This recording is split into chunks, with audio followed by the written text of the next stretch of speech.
गइले बहरवा पुनः न करे रतिया में कर नहीं बात रे उन्हीं के दिहल गोदी में निसनिया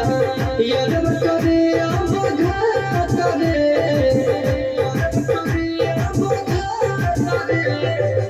गइले बहरवा पुनः न करे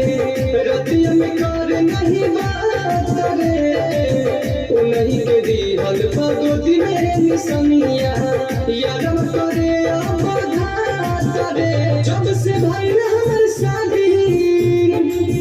सुना भइल बड़ा